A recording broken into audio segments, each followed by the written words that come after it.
Баршаңызға сәлем. Бүгін біз сіздермен бірге 2021 жылға адам қаһары криминалдық триллерінің сюжетін талдаймыз.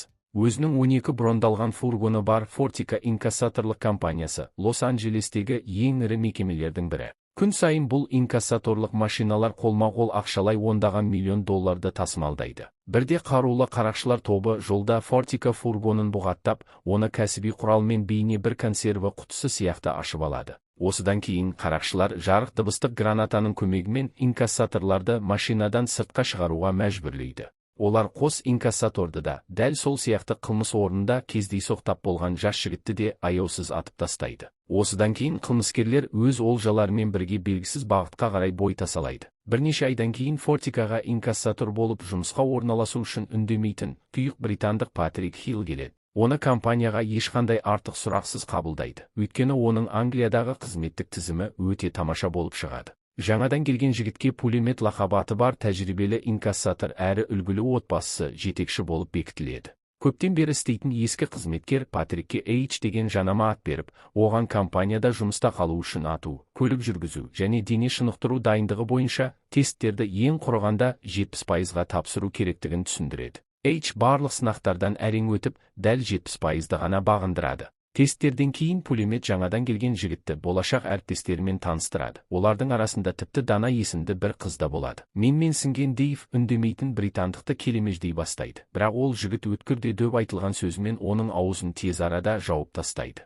H-ке тапанша беріледі. Ал шыға берісте ол инкассаторлар базасының аумағына фургондарды кіргізіп, өзінің брондалған басқару бөлмесінен оларды бағыттарға шығарып салатын, іші пысқан жұғысқыш Джонға назар аударады. Өзінің алғашқы жұмыс күнінде H, пулемет және Дейвпен бірге бағытқа шығады. Дейв жаңадан келген жігітті осыдан бірнеше ай бұрын, қылмыскерлер олардың компаниясының инкассаторларын суыққандылықпен атып кеткенін айтып, қорқытпақ болады. Бірақ Патриктің бұған кірпігі де қимылдамайды. Базаға оралғаннан кейін, H басқа инкассаторлардың сәйкестендіру карточкаларына мұқият қарайды. Ауысым аяқталған соң, әріптестері оның жұмысқа орналасуын атап өту үшін барға шақырады. Жаңадан келген жігіт оның орнын тартып алмақшы деп сенімді болған Джон, Патрикпен ақтарылып сөйлесуге тырысады. Бірақ Патрик оның қолына бірнеше ақша ұстатып, сыртқа шығып серуендеп қайтуды кеңес береді. Бірнеше күннен кейін бағытта жүргенде, пулемет азғантай ақша сомасы үшін сауда нүктесіне кіріп кетеді. Ал Дейв қандай да бір бұзақылардың әріптесін кепілге алып, фургондағы барлық ақшаны беруді талап етіп жатқанын біліп,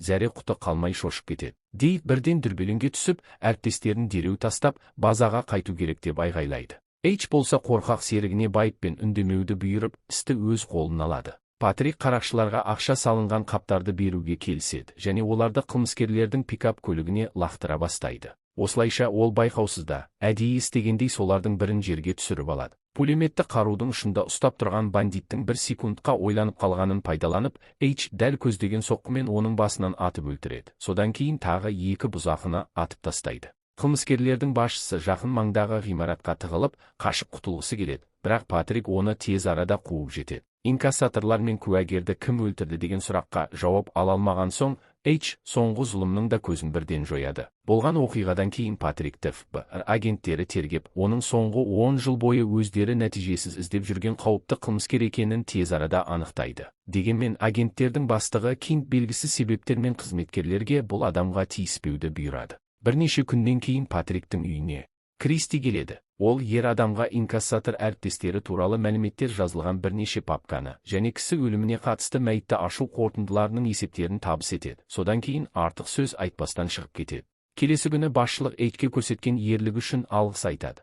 Ал әріптестерінің көпшілігі оған қол шапалақтап, өз таңданыстарын білдіреді. Арада 3 ай өтеді. Бірде H пен пулемет Чайнатаундағы бағытта жүргенде, қарулы қарақшылар тобы олардың фургонын бұғаттап тастайды. Олар машинаның әйнектері мен айналарын қара бояумен бояп, ішке көз жасаурататын газ жібереді. Бұл пулеметті көліктен оқтай атылып шығуға мәжбүрлейді. Бұл кезде Патрик бетін орамалмен жауып, фургонның артқы есігінен байыппен сыртқа шығады. H бетіндегі орамалды алған кезде, қарақшылар оны көріп, сол сәтте артқа бұрылады да қылмыс орнынан қашып кетеді. Дейв пен пулемет H-тің өздері ойлағандай адам емес екенін түсіне бастайды. Көп ұзамай Дана Патрикті бір бокал шарап ішуге шақырады. Нәтижесінде екеуі қыздың төсегінен бірақ шығады. Түн ортасында үй иесін оятып, қыздың өтірік айтуға батылы бармау үшін тапаншамен 2 рет оқ атып, оның үйінде $120 000 қайдан пайда болғанын түсіндіруді бұйырады. Дана бұл ақшаны инкассациялардың бірінде ұрлап алғанын, және оны өзіне зейнетақы ретінде сақтап қойғысы келгенін мойындайды. Қорыққан қыздың шындықты айтып тұрғанын түсінеді, бірақ алдаған жағдайда оның өмірін тозаққа айналдыруға уәде береді. Осы оқиғалардан 5 ай бұрын Патрик, Лос-Анджелеске каникулға ұшып келген студент ұлы Даггиді қарсы алады. Ер адам ұлын футбол матчына апаруға жиналып жатқанда, оған өзінің қылмыстық тобынан Майк қоңырау шалады. Олардың әңгімесінен Патриктің Чайна-таунды бақылауда ұстайтын, және сонымен қатар инкассаторлық фургондарды тонаумен айналысатын ірі қылмыс әлемінің серкесі екені белгілі болады. Майк, біз оқиғаның басында сәтсіз тонау әрекеті кезінде көрген Патриктің сыбайласы. Ол телефон арқылы бастығынан жақын арада шабуыл жасауды дайындау үшін Фортиканың жүк көліктерінің бірін аңдып, ақша тасымалдау бағытын анықтауды өтінеді. Күтпеген мән-жайларға байланысты жақын маңда Патриктің бандасынан ешкім болмай шығады. Сондықтан бастық футбол стадионына баратын жолда Фортика фургонның шыға беріс орнына өзі баруға келіседі. Ол телефон арқылы Майкқа фургонның базадан шыққаны туралы ақпаратты беріп, өзі буррито сатып алу үшін жақын маңдағы дүңгіршекке қарай беттейді. Дәл осы сәтте оқиғаның басындағы Фортика машинасына шабуыл жасалады. Кездейсоқ мән-жайлардың үйлесуімен Дагги тонау орнына өте жақын жерде болып шығады, және қылмыскерлердің бірі оны артық куәгер ретінде суыққандылықпен атып тастайды. Оқ дауысын естіген Патрик бар пәрменімен ұлына қарай жүгіреді, бірақ қарақшы еш ойланбастан ер адамға да бірнеше рет оқ атады. Ер адам жерге құлап, зұлымның суық жүзіне тіке қарайды. 3 аптадан кейін Патрик ауруханада есін жиып, ұлының шабуыл салдарынан қаза тапқанын, ал өзінің денесінен 6 оқ алынғаннан кейін ғана ғажайыппен аман қалғанын біледі. Патрик ең алдымен ФБР-дан Кингке барады. Кинг оған ескі танысы болып шығады, және қарақшылардың кәсіби мамандар болғанын, қылмыс орнында ешқандай із қалдырмағанын айтады. Бірнеше ай бойы Патрик өзінің қолшоқпарларымен бірге Лос-Анджелестің бүкіл қылмыс әлемін тінтіп, қаланың ең сорақы бұзақыларының көзін жоя отырып, қарақшыларды нәтижесіз іздеумен болады. Тонаушыларды іштен іздеу керектігін түсінген Патрик өзіне құжаттарды қолдан жасауға көмектесетін Кристиге жүгінеді. Кристи ер адамға сөзбе-сөз жаңа тұлға жасап береді. Соның арқасында ол Фортика компаниясына инкассатор болып сәтті жұмысқа орналасады. Компания қызметкерлерінің арасында тыңшы бар екенін түсінген Патрик, олардың сәйкестендіру карточкаларын байқатпай суретке түсіріп алады. Бірақ Кристина олардың жеке істерінен ештеңе таба алмайды. Күдікті әрекеттер қайтадан бірнеше ай бұрынғы уақытқа ауысады. Оқиғаның басындағы қарақшылар Ауғанстанда және Таяу Шығыста қызмет еткен бұрынғы сарбаздар тобы болып шығады. Ардагерлер өте нашар тұрмыс кешіп жатады, және отанның өз қорғаушыларын мүлдем бағаламайтынына қатты наразы болады. Күн көріп, өз отбасыларының болашағын қамтамасыз ету үшін, ардагерлер сержант Джексонның жетекшілігімен өздерінің әскери дағдыларын пайдалануды жөн көреді. Тонау жұмыстарын жүзеге асыру үшін олар, ең алдымен өздерінің мардымсыз, жалақысына көңілі толмайтын жолдастарының бірінің жұмыс берушісіне шабуыл жасайды. Алайда бұл олжа тым үлкен болмай шығады. Сондықтан ардагерлер инкассаторларға қарулы шабуыл жасап, осы тәсілмен өздерінің алғашқы $1 миллион алады. Сержант, оның бұрынғы бірге қызмет еткен жолдасы, қазір Фортика инкассаторлық компаниясында жұмыс істейді екен. Ол сержантқа күніне $6 миллион тасымалдайтын фургон туралы мәлімет беріп, жөн сілтейді. Тонау болатын күні сержанттың бандасы құрылысшылар кейпінде жолды бұғаттап, инкассаторларды көліктен шығуға мәжбүрлейді. Алайда бұл операция жоспардағыдай өтпейді. Өйткені инкассаторлар шабуыл туралы полицияға ескертіп үлгереді, соққыға қарсылық көрсетуге тырысады.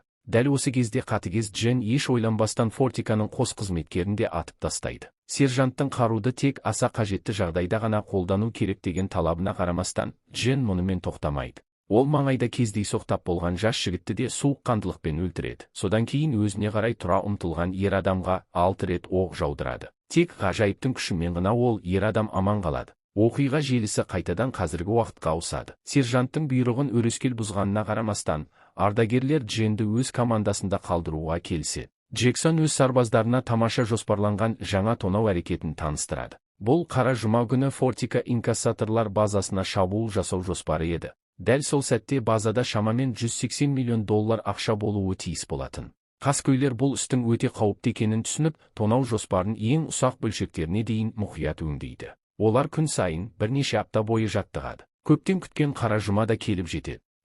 Пулеметпен бірге көліктің қорабындағы қыруар қолма-қол ақшамен Фортика базасына қайтып келе жатады. Дәл осы уақытта оның үлкен жолдасы ештеңе болмағандай, сержант бандасының дәл сонау тыңшысы өзі пулемет екенін ашық айтады. Пулемет таңертеңнен бері оғын алып тастаған H-тің тапаншасын меңзеп, егер олардың істі аяқтауына кедергі жасамаса, оның тірі қалатынына уәде береді.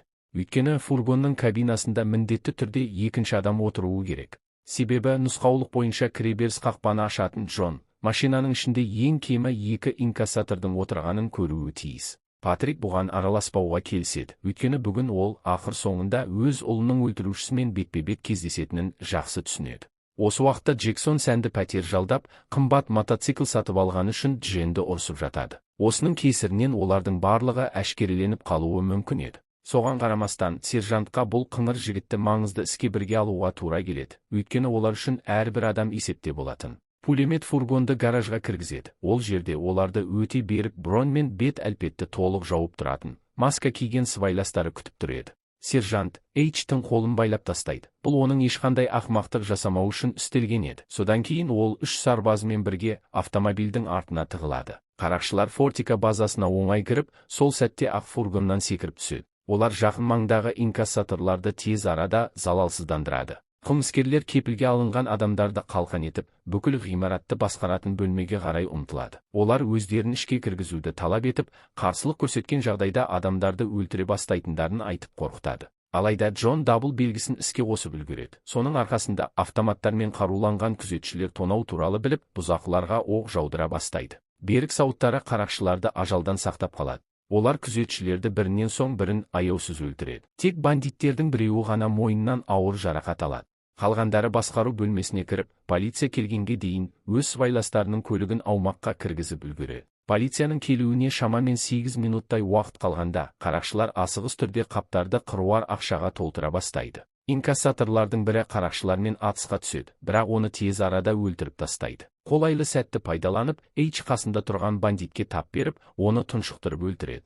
Патрик қаза тапқан зұлымның шлемін киіп алады. Содан кейін тағы бір қарақшыны тауып алып, оны жақын жерден атып өлтіреді. Өз телефонын ақша салынған қаптардың біріне жасырып қояды. Камералар арқылы болған оқиғаны көрген бұзақылар қырсық Патрикті өлтіру үшін кейін қайтуды жөн көреді. Қолына тапанша алған Дейв қарақшыға қарсы тұруға тырысады, бірақ өзіне бірнеше оқ тиіп, оқ өтпейтін кеудеше инкассаторды қабырғаға ұшырып түсіреді. Дәл осы сәтте H пайда болып, ардагермен жекпе-жекке шығады. Нәтижесінде ол бандитті өзінің жеке пышағымен өлтіреді. Дана мен басқа инкассатор қалған қарақшыларға оқ жаудырады. Ал олардың артында пайда болған пулемет өзінің инкассатор әріптестерін қару беруді сұрап, сосын оларды жауыздықпен атып тастайды. Атыс кезінде Дейв жаралы қарақшының көзін жояды, ал H басқа бір зұлымды жаралайды. Кенеттен пайда болған пулемет Патрикке бірнеше рет оқ атады. Содан кейін алдында сатқын тұрғанын тым кеш түсінген Дейвті өлтіреді. Тірі қалған сержант Джен және пулемет фургондардың бірімен базадан шығып кетеді.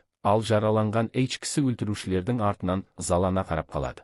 Қарақшылар өздерін қуған полициядан қашып құтылып, карталарда баяғыда белгіленбей қалған қараусыз жерасты тоннеліне тығылады. Пулемет ақша салынған қаптарды түсіріп жатқанда, Джен ауыр жараланған сержантты еш күмәнсіз пышақтап өлтіреді. Пулемет бірдеңенің дұрыс емес екенін сезеді, бірақ Джен одан бұрын қимылдап, оны басынан атып өлтіреді. Содан кейін ішінде $150 миллион астам ақшасы бар көлікпен бой тасалайды. Мәз болған Джен өзінің пәтеріне қайтып оралады. Сол кезде ақша салынған қаптардың біріндегі телефон кенеттен шырылдай бастайды. Бұл Патрик болып шығады. Ол қарақшының бетіне ұлының өлімі туралы сот медициналық сараптаманың қорытындысын лақтырып, оны дауыстап оқуын талап етеді. Оқ болғаннан кейін H Дженге сараптамада сипатталған ретпен оқ атады. Бірінші оқ бауырға, екіншісі өкпеге, үшіншісі көк бауырға және соңғы төртіншісі жүрекке тиеді. Осыдан кейін Патрик барлық ақшаны ФБР агенттеріне қалдырып, Дженнің пәтерінен шығады да, белгісіз бағытқа қарай кетіп қалады. Адам қаһары киносы сіздерге ұнады ма?